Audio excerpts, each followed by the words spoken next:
بسم اللہ الرحمن الرحیم حامداً و مصلیاً اما بعد. ناظرین السلام علیکم ورحمۃ اللہ وبرکاتہ. قال الامام البخاری رحمہ اللہ حدثنا یحیی بن سلیمان قال حدثنی ابن وہب قال حدثنی عمر هو ابن محمد ان زید بن اسلم حدثه عن ابی قال سألني ابن عمر عن بعض شانه يعني عمر فأخبرته فقال ما رأيت أحدا قط بعد رسول الله صلى الله عليه وسلم من حين قبض كان أجد وأجود حتى انتهى من عمر بن الخطاب.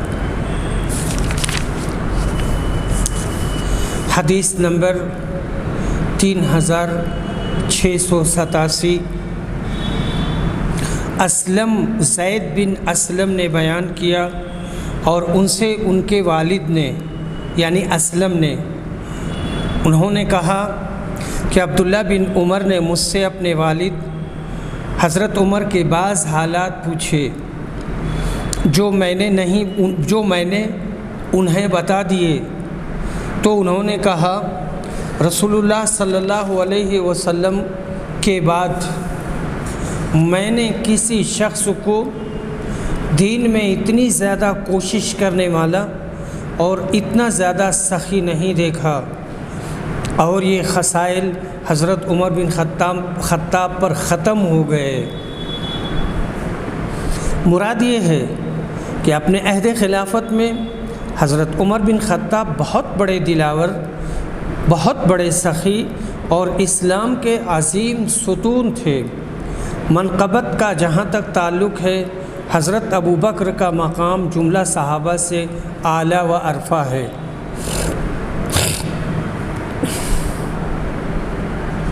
تین 3688. انس بن مالک رضی اللہ عنہ روایت کرتے ہیں کہ ایک صاحب نے رسول صلی اللہ علیہ وسلم سے قیامت کے بارے میں پوچھا. اب یا تو ان کا نام ذوالخویسرہ تھا یا ابو موسیٰ اشعری.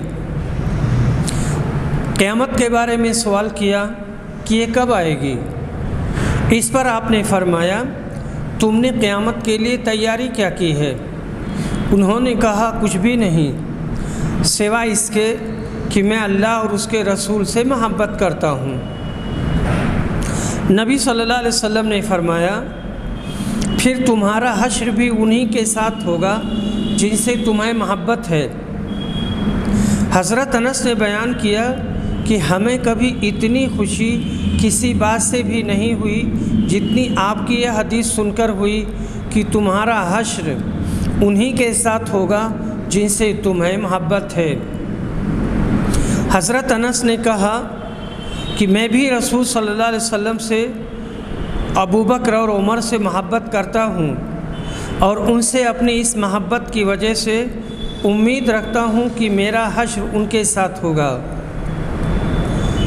حدیث نمبر 3689. حضرت ابو ہریرہ رضی اللہ عنہ روایت کرتے ہیں کہ رسول صلی اللہ علیہ وسلم نے فرمایا تم سے پہلی امتوں میں محدث ہوا کرتے تھے اور اگر میری امت میں کوئی ایسا شخص ہے تو وہ عمر ہے.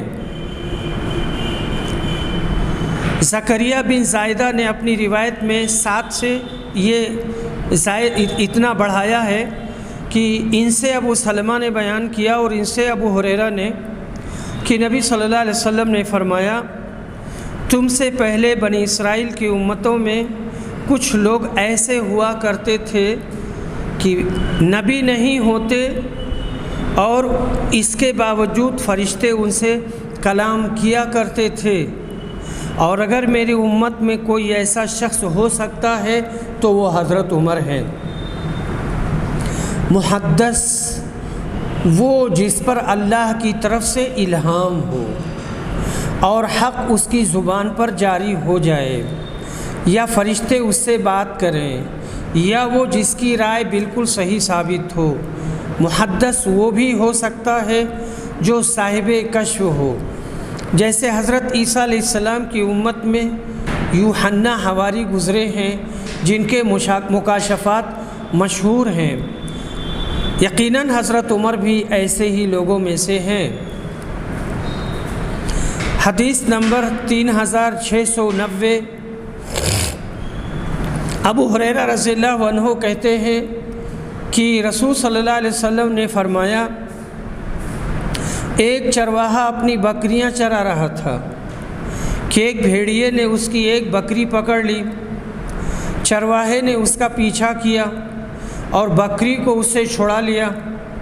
پھر بھیڑیا اس کی طرف متوجہ ہو کر بولا، درندوں کے دن اس کی حفاظت کرنے والا کون ہوگا؟ یوم السبت وہی درندوں کا دن، وہ قیامت کا دن ہے، جب میرے سوا اس کا کوئی چرواہا نہ ہوگا۔ صحابہ اس پر بول اٹھے، سبحان اللہ۔ نبی اکرم نے فرمایا، میں اس واقعہ پر ایمان لایا اور ابو بکر و عمر بھی، حالانکہ وہاں ابو بکر اور عمر موجود نہیں تھے۔ حدیث نمبر 3691، ابو سعید خدری روایت کرتے ہیں کہ میں نے رسول صلی اللہ علیہ وسلم سے سنا، آپ نے فرمایا تھا، میں نے خواب میں دیکھا کہ کچھ لوگ میرے سامنے پیش کیے گئے جو قمیص پہنے ہوئے تھے۔ ان میں سے بعض کی قمیص صرف سینے تک تھی اور بعض کی اس سے بھی چھوٹی، اور میرے سامنے عمر پیش کیے گئے تو وہ اتنی بڑی قمیص پہنے ہوئے تھے کہ چلتے ہوئے گھسٹتی تھی۔ صحابہ نے عرض کیا، اے اللہ کے رسول، آپ نے اس کی تعبیر کیا کی؟ نبی صلی اللہ علیہ وسلم نے فرمایا کہ اس سے ہم نے دین کی تعبیر کی ہے، اس سے مراد دین ہے۔ حدیث نمبر 3692، مسور بن مخرمہ روایت کرتے ہیں کہ جب حضرت عمر زخمی کر دیے گئے تو آپ نے بڑی بے چینی کا اظہار کیا۔ اس موقع پر ابن عباس نے آپ سے تسلی کے طور پر کہا کہ اے امیر المومنین، آپ اس درجہ گھبرا کیوں رہے ہیں؟ آپ رسول اللہ صلی اللہ علیہ وسلم کی صحبت میں رہے ہیں اور حضور کی صحبت کا پورا حق ادا کیا، اور پھر جب آپ نبی صلی اللہ علیہ وسلم سے جدا ہوئے تو حضور صلی اللہ علیہ وسلم آپ سے خوش اور راضی تھے۔ اس کے بعد ابو بکر کی صحبت اٹھائی اور ان کی صحبت کا بھی آپ نے پورا حق ادا کیا، اور جب جدا ہوئے تو وہ بھی آپ سے راضی تھے۔ آخر میں مسلمانوں کی صحبت آپ کو حاصل رہی، ان کی صحبت کا بھی آپ نے پورا حق ادا کیا، اور اگر آپ ان سے جدا ہوئے تو اس میں کوئی شبہ نہیں کہ انہیں بھی آپ اپنے سے خوش اور راضی ہی چھوڑیں گے۔ اس پر عمر نے کہا، ابن عباس، تم نے جو رسول اللہ صلی اللہ علیہ وسلم کی صحبت کا اور آپ کی رضا و خوشی کا ذکر کیا ہے تو یقیناً یہ صرف اللہ تعالیٰ کا ایک فضل اور احسان ہے جو اس نے مجھ پر کیا ہے۔ اسی طرح جو تم نے ابو بکر کی صحبت اور ان کی خوشنودی کا ذکر کیا ہے تو یہ بھی اللہ تعالیٰ کا مجھ پر فضل و احسان تھا، لیکن جو گھبراہٹ اور پریشانی مجھ پر تم طاری دیکھ رہے ہو وہ تمہاری وجہ سے اور تمہارے ساتھیوں کی فکر کی وجہ سے ہے، اور اللہ کی قسم اگر میرے پاس زمین بھر سونا ہوتا تو اللہ کے عذاب کا سامنا کرنے سے پہلے اس کا فدیہ دے کر اس سے نجات حاصل کر لیتا۔ حدیث نمبر 3693، متفق علیہ، ابو موسیٰ شری روایت کرتے ہیں کہ میں مدینہ کے ایک باغ میں رسول اللہ صلی اللہ علیہ وسلم کے ساتھ تھا۔ یہ باغ جو ہے نا وہی بیر عریس کہ ایک صاحب نے آ کر دروازہ کھٹکھٹایا اور کھلوایا۔ نبی اکرم نے فرمایا ان کے لیے دروازہ کھول دو اور انہیں جنت کی خوشخبری دے دو۔ میں نے دروازہ کھولا تو ابو بکر تھے۔ میں نے انہیں نبی اکرم کے فرمانے کے مطابق جنت کی خوشخبری سنائی تو انہوں نے اس پر اللہ کی حمد کی۔ پھر ایک اور صاحب آئے اور دروازہ کھلوایا۔ رسول اکرم نے اس موقع پر بھی یہی فرمایا، دروازہ ان کے لیے کھول دو اور انہیں جنت کی بشارت دے دو۔ میں نے دروازہ کھولا تو عمر تھے، انہیں بھی نبی صلی اللہ علیہ وسلم کے ارشاد کی اطلاع دی تو انہوں نے بھی اللہ تعالیٰ کی حمد و ثنا بیان کی۔ پھر ایک تیسرے اور صاحب نے دروازہ کھٹکھٹایا۔ ان کے لیے حضور اکرم نے فرمایا، دروازہ کھول دو اور انہیں جنت کی بشارت سنا دو ان مصائب اور آزمائشوں کے بعد جن سے انہیں دنیا میں واسطہ پڑے گا۔ وہ حضرت عثمان رضی اللہ عنہ تھے۔ جب میں نے ان کو رسول صلی اللہ علیہ وسلم کے ارشاد کی اطلاع دی تو آپ نے اللہ کی حمد و ثنا کے بعد فرمایا کہ اللہ تعالیٰ ہی مدد کرنے والا ہے۔ یہ متفق علیہ ہے۔ حدیث نمبر 3694،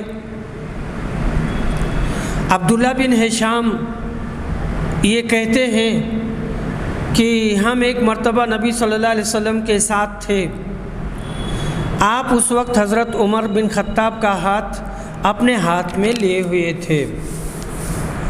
باب مناقب عثمان بن عفان ابی عمرو القرشی، ابو عمرو عثمان بن عفان القرشی اموی کے فضائل کا بیان۔ نبی صلی اللہ علیہ وسلم نے فرمایا تھا،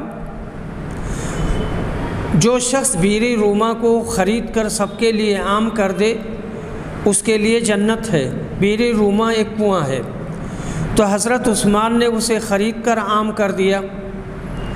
اور حضرت صلی اللہ علیہ وسلم نے فرمایا تھا، جو شخص جیش اسرا یعنی غزوہ تبوک کا لشکر، جو شخص جیش اسرا کو سامان سے لیس کرے اس کے لیے جنت ہے۔ تو حضرت عثمان نے ایسا کیا تھا۔ حضرت عثمان کا نسب نامہ یہ ہے، عثمان بن عفان بن ابی العاص بن امیہ بن عبد شمس بن عبد مناف۔ عبد مناف میں وہ نبی صلی اللہ علیہ وسلم کے نسب سے مل جاتے ہیں۔ بعض نے کہا کہ ان کی کنیت ابو عبداللہ تھی۔ عبداللہ ان کے صاحبزادے حضرت رقیہ سے تھے جو 6 برس کی عمر میں فوت ہو گئے تھے۔ حضرت علی نے فرمایا، عثمان کو آسمان والے ذو النورین کہتے ہیں، سوا ان کے کسی کے پاس پیغمبر کی 2 بیٹیاں جمع نہیں ہوئیں۔ نبی کریم صلی اللہ علیہ وسلم ان کو بہت چاہتے تھے۔ فرمایا، اگر میرے پاس تیسری بیٹی ہوتی تو اس کو بھی میں تجھ سے بیاہ دیتا۔ جیش اسرا والی حدیث کو خود امام بخاری نے کتاب المغازی میں موصولاً روایت کیا ہے۔ حضرت عثمان رضی اللہ عنہ نے جنگ تبوک کے لیے 1000 اشرفیاں لا کر نبی صلی اللہ علیہ وسلم کی گود میں ڈال دی تھیں۔ آپ ان کو گنتے جاتے اور فرماتے جاتے، اب عثمان کو کچھ نقصان ہونے والا نہیں، وہ کیسے ہی عمل کرے۔ یہ آدمی اس طرح کی تعبیر استعمال کی جاتی ہے، اس کا مقصد ہوتا ہے کہ آدمی نے جو کام کیا ہے، جس نے کچھ دیا ہے، اس کی حوصلہ افزائی۔ یہ مطلوب نہیں ہے کہ اگر واقعی میں وہ غلط کام کرے، کوئی حد کا ارتکاب کرے تو اس کی گرفت نہیں ہوگی اور اس کی پکڑ نہیں ہوگی۔ اس جنگ میں انہوں نے 950 اونٹ اور 50 گھوڑے بھی دیے تھے۔ صد افسوس کی ایسے بزرگ ترین صحابی کی شان میں آج کچھ لوگ تنقیص کی مہم چلا رہے ہیں، جو خود ان کی اپنی تنقیص ہے۔ اس میں انہوں نے جو اونٹ دیے تھے وہ 950 تھے، اونٹ کا جو الف ہے وہ پہلے آ گیا تو 19 لگنے لگا کہ 1950، یہ 950 ہے۔ حدیث نمبر 3695، ابو موسیٰ روایت کرتے ہیں کہ نبی صلی اللہ علیہ وسلم ایک باغ کے اندر تشریف لے گئے اور مجھ سے فرمایا کہ دروازہ پر پہرا دیتا رہوں۔ پھر ایک صاحب آئے اور اجازت چاہی۔ نبی صلی اللہ علیہ وسلم نے فرمایا انہیں اجازت دے دو اور جنت کی خوشخبری بھی سنا دو۔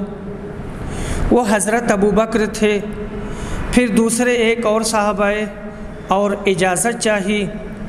نبی صلی اللہ علیہ وسلم نے فرمایا انہیں بھی اجازت دے دو اور جنت کی خوشخبری دے دو، وہ حضرت عمر تھے۔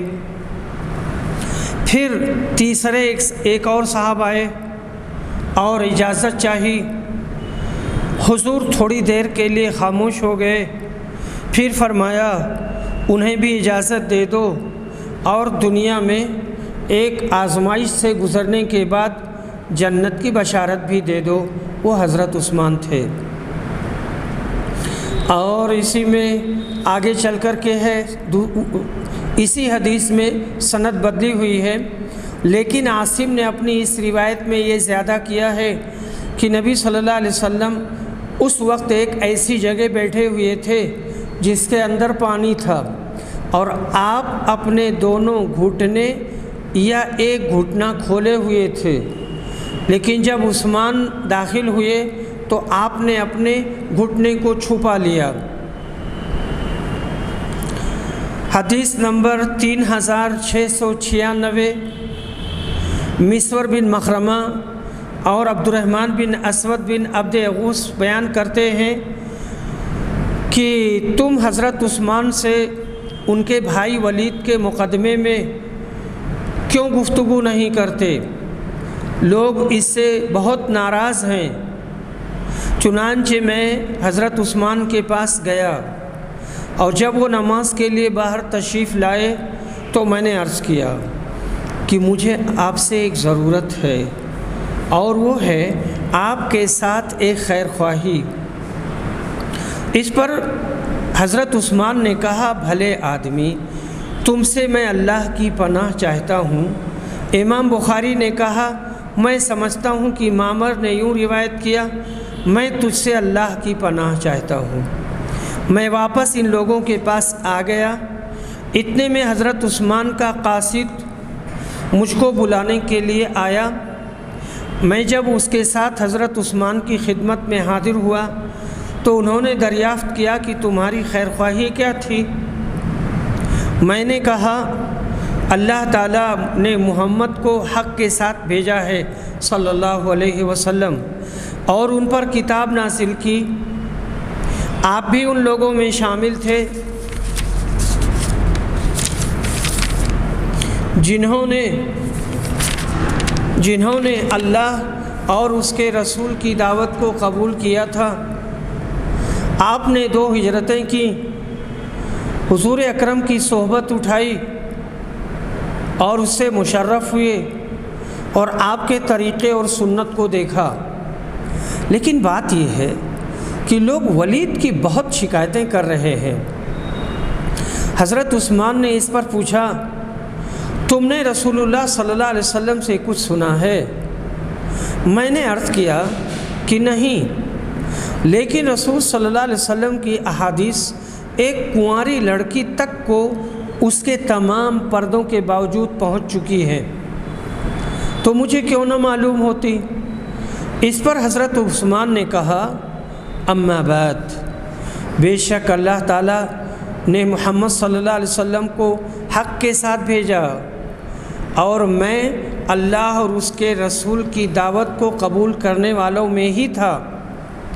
رسول اکرم جس دعوت کو لے کر بھیجے گئے تھے میں اس پر پوری طور سے ایمان لایا، اور جیسا کہ تم نے کہا 2 ہجرتیں بھی کی، میں حضور اکرم کی صحبت میں بھی رہا ہوں اور آپ سے بیعت بھی کی ہے۔ اللہ کی قسم میں نے کبھی آپ کے حکم سے سرتابی نہیں کی، اور نہ آپ کے ساتھ کبھی کوئی دھوکہ کیا، یہاں تک کہ اللہ تعالیٰ نے آپ کو وفات دی۔ اس کے بعد ابو بکر کے ساتھ بھی میرا یہی معاملہ رہا اور حضرت عمر کے ساتھ بھی یہی معاملہ رہا، تو کیا جب کہ مجھے ان کا جانشین بنا دیا گیا ہے تو مجھے وہ حقوق حاصل نہیں ہوں گے جو انہیں تھے؟ میں نے عرض کیا کہ کیوں نہیں؟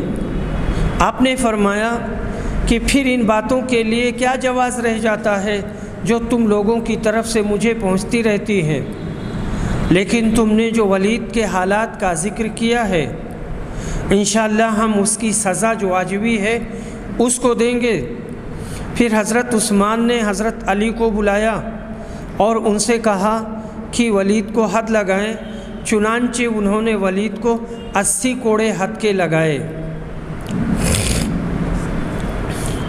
ولید حضرت عثمان کا رضائی بھائی تھا۔ ہوا یہ تھا کہ سعد بن ابی وقاص جو عشرہ مبشرہ میں سے تھے، حضرت عثمان نے کوفہ کا حاکم مقرر کیا تھا۔ ان میں اور عبداللہ بن مسعود میں کچھ تکرار ہوئی تو حضرت عثمان نے ولید کو وہاں کا حاکم مقرر کر دیا اور سعد کو معزول کر دیا۔ ولید نے بڑی بے اعتدالیاں شروع کی، شراب خوری، شراب پینے لگا، ظلم و زیادتی کرنے لگا۔ لوگ حضرت عثمان سے ناراض ہوئے کہ سعد جیسے جلیل القدر صحابی کو معزول کر کے حاکم کس کو کیا؟ ولید کو، جس کی کوئی فضیلت نہ تھی، اور اس کا باپ عقبہ بن ابی معیط ملعون تھا جس نے نبی صلی اللہ علیہ وسلم کا گلا گھونٹا تھا، آپ پر نماز میں اوجھڑی ڈالی تھی۔ خیر اگر ولید کوئی برا کام نہ کرتا تو باپ کے اعمال سے بیٹے کو غرض نہ تھی۔ حدیث نمبر 3697۔ انس بن مالک رضی اللہ عنہ روایت کرتے ہیں کہ نبی صلی اللہ علیہ وسلم جب احد پہاڑ پر چڑھے اور آپ کے ساتھ ابو بکر، عمر اور عثمان بھی تھے تو پہاڑ کانپنے لگا، ہلنے لگا۔ آپ نے اس پر فرمایا احد ٹھہر جا۔ میرا خیال ہے کہ حضور نے اسے اپنے پاؤں سے مارا بھی تھا کہ تجھ پر ایک نبی، ایک صدیق اور 2 شہید ہیں۔ متفق علیہ روایت ہے یہ۔ اور اس کے بعد والی روایت 3698 عبداللہ بن عمر سے مروی ہے کہ نبی صلی اللہ علیہ وسلم کے عہد میں ہم ابو بکر کے برابر کسی کو نہیں قرار دیتے تھے، پھر عمر کو، پھر عثمان کو۔ اس کے بعد حضور اکرم کے صحابہ پر ہم کوئی بحث نہیں کرتے تھے، یعنی مفاضلت نہیں کرتے تھے، اور کسی کو ایک دوسرے پر فضیلت نہیں دیتے تھے۔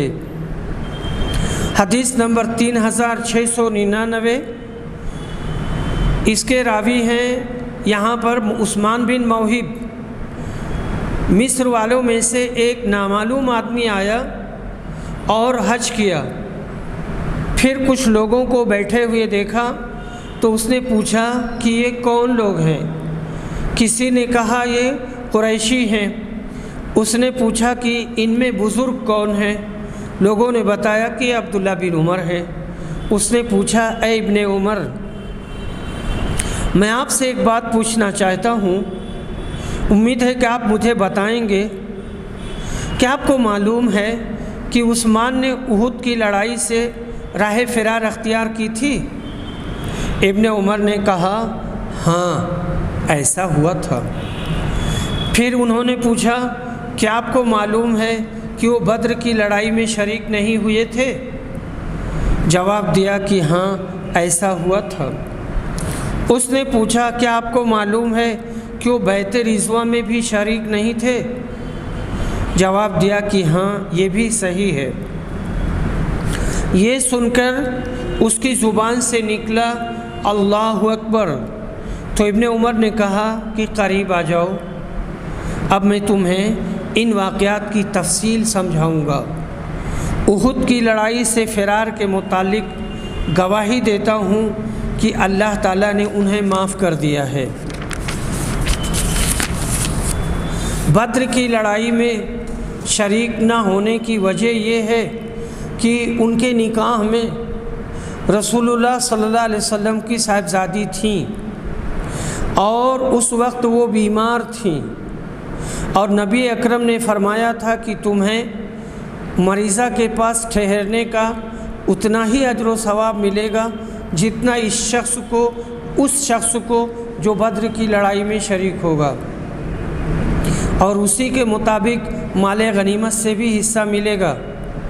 اور بیعت رضوان میں شریک نہ ہونے کی وجہ یہ ہے کہ اس موقع پر وادی مکہ میں کوئی شخص مسلمانوں میں سے عثمان سے زیادہ عزت والا اور بااثر ہوتا تو حضور اکرم اس کو ان کی جگہ وہاں بھیجتے۔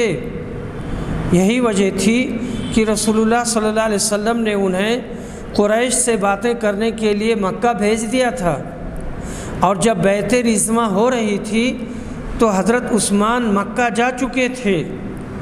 اس موقع پر رسول اللہ صلی اللہ علیہ وسلم نے اپنے داہنے ہاتھ کو اٹھا کر فرمایا تھا کہ یہ عثمان کا ہاتھ ہے، اور پھر اسے اپنے دوسرے ہاتھ پر ہاتھ رکھ کر فرمایا تھا کہ یہ عثمان کا ہاتھ ہے، اور یہ بیعت عثمان کی طرف سے ہے۔ اس کے بعد ابن عمر نے سوال کرنے والے شخص سے پوچھا کہ سوال کرنے والے شخص سے کہا اب جا، ان باتوں کو ہمیشہ یاد رکھنا۔ اور اس دوسری سند سے ہے، حضرت انس نے کہا کہ نبی صلی اللہ علیہ وسلم جب احد پہاڑ پر چڑھے اور آپ کے ساتھ ابوبکر، عمر اور عثمان بھی تھے تو پہاڑ کانپنے لگا۔ آپ نے اس پر فرمایا احد ٹھہر جا۔ میرا خیال ہے کہ حضور نے اسے اپنے پاؤں سے مارا بھی تھا کہ تجھ پر ایک نبی، ایک صدیق اور 2 شہید ہی تو ہیں۔ باب قصۃ البیعہ والاتفاق علی عثمان بن عفان وفیہ مقتل عمر بن الخطاب۔ حضرت عثمان سے بیعت کا قصہ اور آپ کی خلافت پر صحابہ رضی اللہ عنہم کا اتفاق کرنا۔ اس باب میں امیر المومنین عمر بن خطاب کی شہادت کا بھی بیان ہے۔ حدیث نمبر 3700۔ عمرو بن میمون روایت کرتے ہیں کہ میں نے حضرت عمر بن خطاب کو زخمی ہونے سے چند دن پہلے مدینہ میں دیکھا کہ وہ حذیفہ بن یمان اور عثمان بن حنیف کے ساتھ کھڑے تھے اور ان سے یہ فرما رہے تھے کہ عراق کی اراضی کے لیے جس کا انتظام خلافت کی جانب سے ان کے سپرد کیا گیا تھا، تم لوگوں نے کیا کیا ہے؟ اس کو اچھے سے کیا ہے کہ نہیں کیا ہے؟ کیا تم لوگوں کو یہ اندیشہ تو نہیں ہے کہ تم نے زمین کا اتنا محصول لگا دیا ہے جس کی گنجائش نہ ہو؟ ان لوگوں نے جواب دیا کہ ہم نے ان پر خراج کا اتنا ہی بار ڈالا ہے جسے ادا کرنے کی زمین میں طاقت ہے، اس میں کوئی زیادتی نہیں کی گئی ہے۔ عمر نے کہا کہ دیکھو پھر سمجھ لو کہ تم نے ایسی جمع تو نہیں لگائی ہے جو زمین کی طاقت سے باہر ہو۔ راوی نے بیان کیا کہ ان دونوں نے کہا کہ ایسا نہیں ہونے پائے گا۔ اس کے بعد عمر نے فرمایا کہ اگر اللہ تعالیٰ نے مجھے زندہ رکھا تو میں عراق کی بیوہ عورتوں کے لیے اتنا کر دوں گا کہ پھر میرے بعد کسی کی محتاج نہیں رہیں گی۔ راوی عمرو بن میمون نے بیان کیا کہ ابھی اس گفتگو پر چوتھا دن ہی آیا تھا کہ عمر زخمی کر دیے گئے۔ عمرو بن میمون نے بیان کیا کہ جس صبح کو آپ زخمی کیے گئے میں فجر کی نماز کے انتظار میں صف کے اندر کھڑا تھا اور میرے اور ان کے درمیان عبداللہ بن عباس کے سوا اور کوئی نہیں تھا۔ حضرت عمر کی عادت تھی کہ جب صف سے گزرتے تو فرماتے جاتے کہ صفیں سیدھی کر لو، اور جب دیکھتے کہ صفوں میں کوئی خلل نہیں رہ گیا ہے تب آگے مصلی پر بڑھتے اور تکبیر کہتے۔ آپ فجر کی نماز کی پہلی رکعت میں عموماً سورہ یوسف یا سورہ نحل یا اتنی ہی طویل کوئی سورت پڑھتے، یہاں تک کہ لوگ جمع ہو جاتے۔ اس دن ابھی آپ نے تکبیر ہی کہی تھی کہ میں نے سنا آپ فرما رہے ہیں کہ مجھے قتل کر دیا یا کتے نے کاٹ لیا۔ ابو لولو نے آپ کو زخمی کر دیا تھا۔ اس کے بعد وہ بدبخت اپنا دودھاری خنجر لیے دوڑنے لگا اور دائیں اور بائیں جدھر بھی پھرتا تو لوگوں کو زخمی کرتا جاتا۔ اس طرح سے اس نے 13 آدمیوں کو زخمی کر دیا، جن میں 7 حضرات نے شہادت پائی۔ مسلمانوں میں سے ایک صاحب نے یہ صورتحال دیکھی، ان کا نام حتان تھا، تو انہوں نے اس پر اپنی چادر ڈال دی۔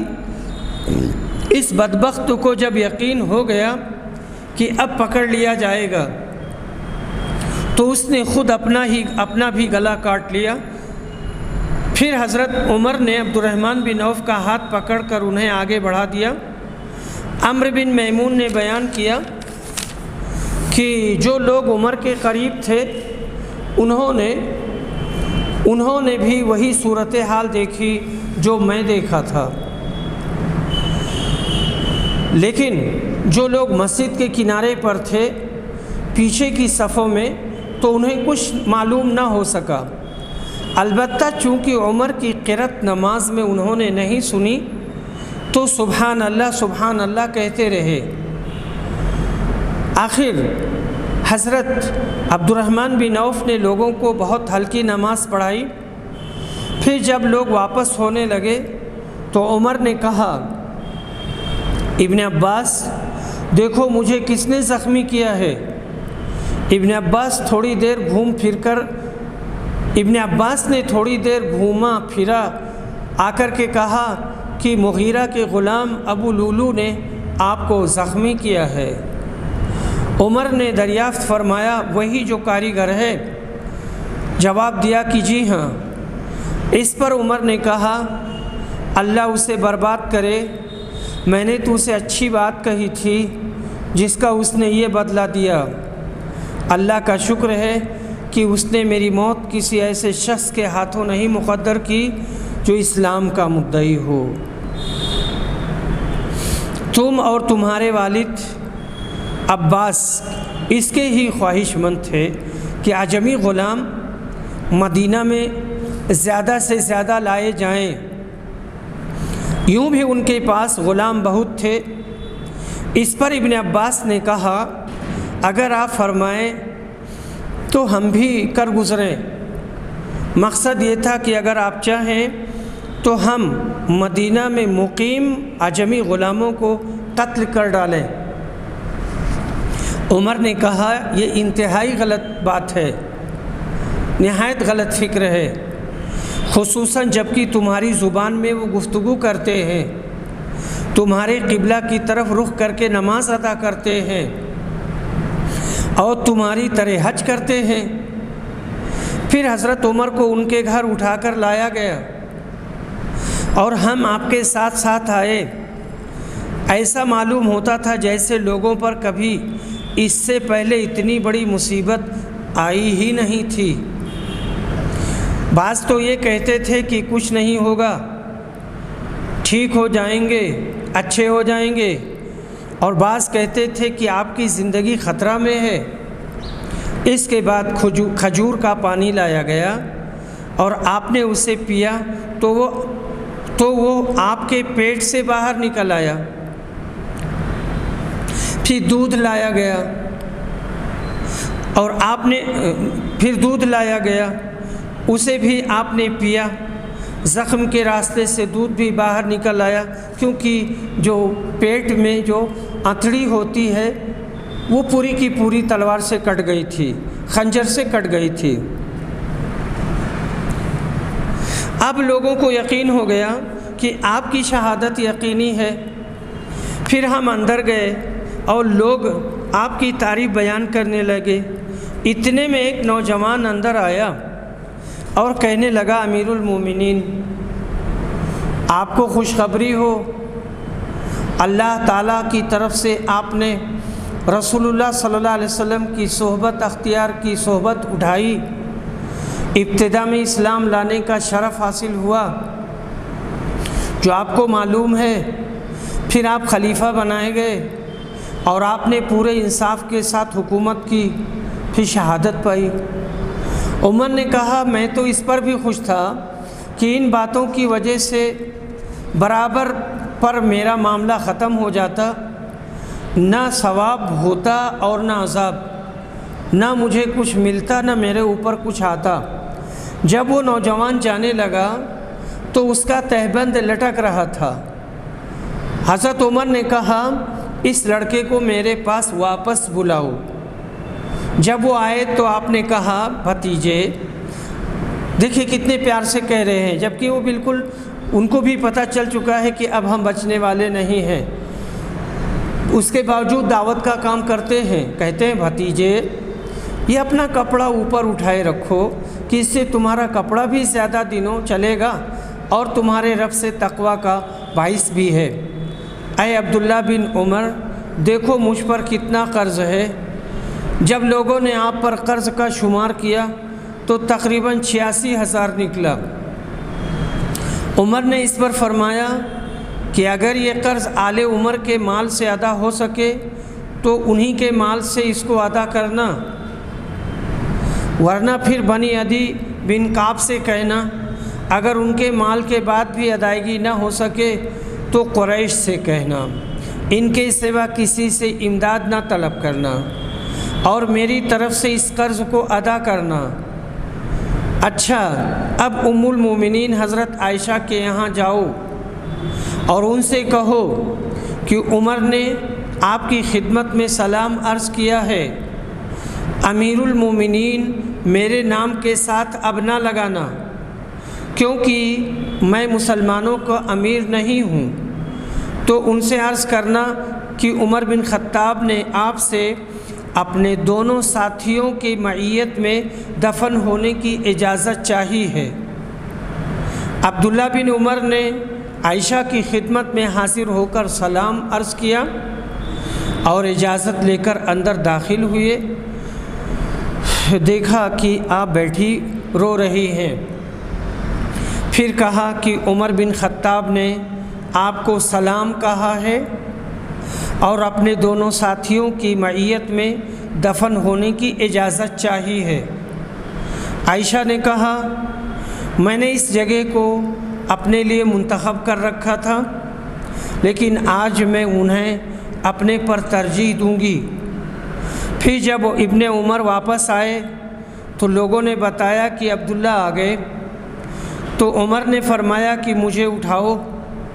ایک صاحب نے سہارا دے کر آپ کو اٹھایا۔ آپ نے دریافت کیا، کیا خبر لائے؟ کہا کہ جو آپ کی تمنا تھی اے امیر المومنین۔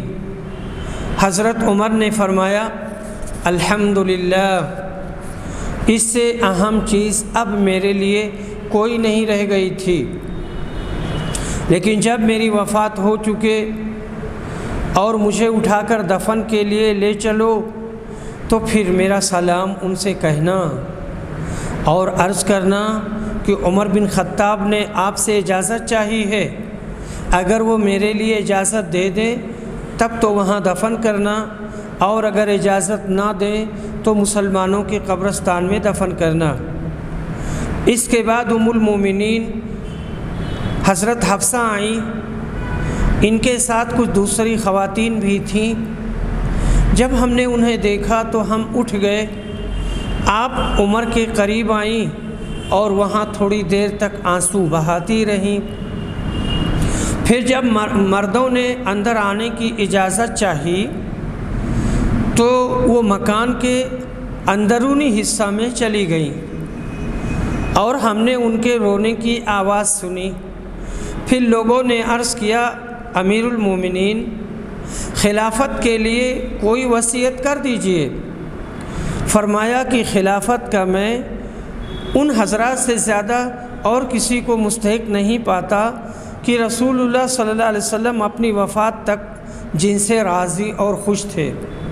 پھر آپ نے علی، عثمان، زبیر، طلحہ، سعد اور عبد الرحمن بن عوف کا نام لیا،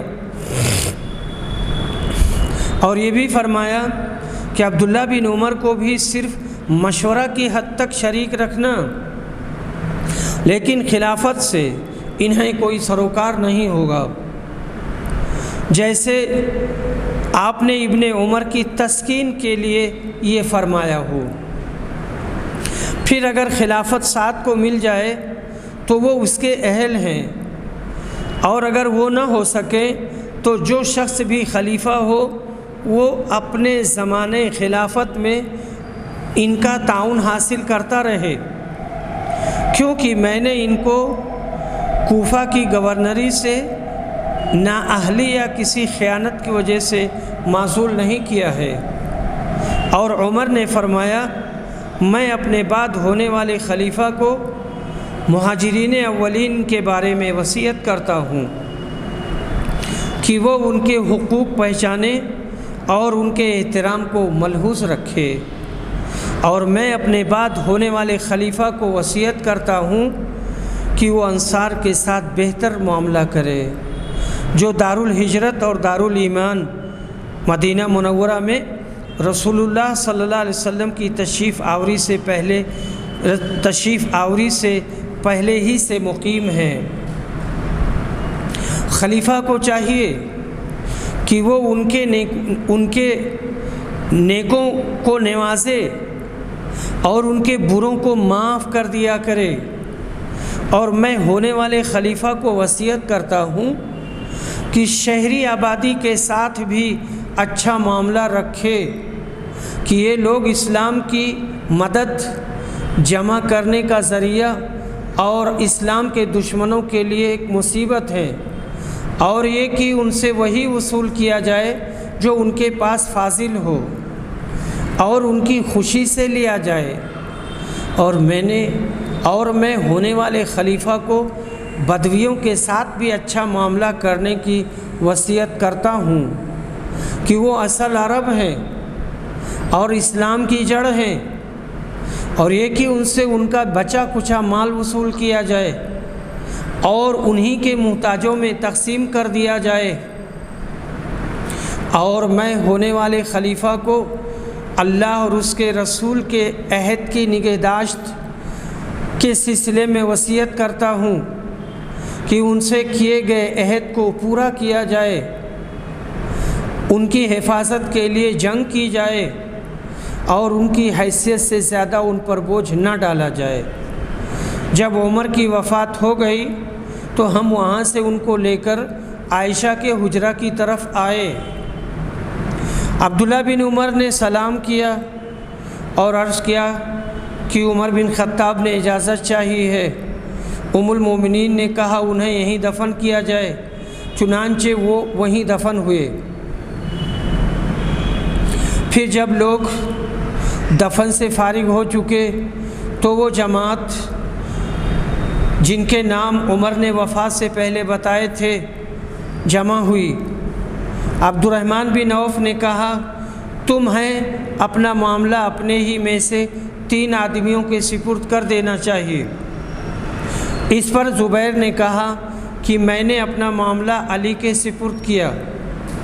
طلحہ نے کہا میں اپنا معاملہ عثمان کے سپرد کرتا ہوں، اور سعد بن ابی وقاص نے کہا میں نے اپنا معاملہ عبد الرحمن بن عوف کے سپرد کیا۔ اس کے بعد عبد الرحمن بن عوف نے عثمان اور علی کو مخاطب کر کے کہا کہ آپ دونوں حضرات میں سے جو بھی خلافت سے اپنی براعت ظاہر کرے ہم اسی کو خلافت دیں گے، اور اللہ اس کا نگراں و نگہبان ہوگا، اور اللہ اس کا نگراں اور نگہبان ہوگا، اور اسلام کے حقوق کی ذمہ داری اس پر لازم ہوگی۔ ہر شخص کو غور کرنا چاہیے کہ اس کے خیال میں کون افضل ہے۔ اس پر یہ دونوں حضرات خاموش ہو گئے۔ تو عبد الرحمن بن عوف نے کہا، کیا آپ حضرات اس انتخاب کی ذمہ داری مجھ پر ڈالتے ہیں؟ اللہ کی قسم، میں آپ حضرات میں سے اسی کو منتخب کروں گا جو سب میں افضل ہوگا۔ ان دونوں حضرات نے کہا کہ جی ہاں۔ پھر آپ نے ان دونوں میں سے ایک کا ہاتھ پکڑا اور فرمایا کہ آپ کی قرابت رسول اللہ صلی اللہ علیہ وسلم سے ہے، اور ابتدا میں اسلام لانے کا شرف بھی جیسا کہ آپ کو خود ہی معلوم ہے، اس لیے اللہ آپ کا نگراں ہے کہ اگر میں آپ کو خلیفہ بنا دوں تو کیا آپ عدل و انصاف سے کام لیں گے؟ اور اگر عثمان کو خلیفہ بنا دوں تو کیا آپ ان کے احکام کو سنیں گے اور ان کی اطاعت کریں گے؟ اس کے بعد دوسرے صاحب کو تنہائی میں لے گئے اور ان سے بھی یہی کہا، اور جب ان سے وعدہ لے لیا تو فرمایا، اے عثمان اپنا ہاتھ بڑھائیے۔ چنانچہ انہوں نے ان سے بیعت کی، اور علی نے بھی ان سے بیعت کی۔ پھر اہل مدینہ آئے اور سب نے بیعت کی۔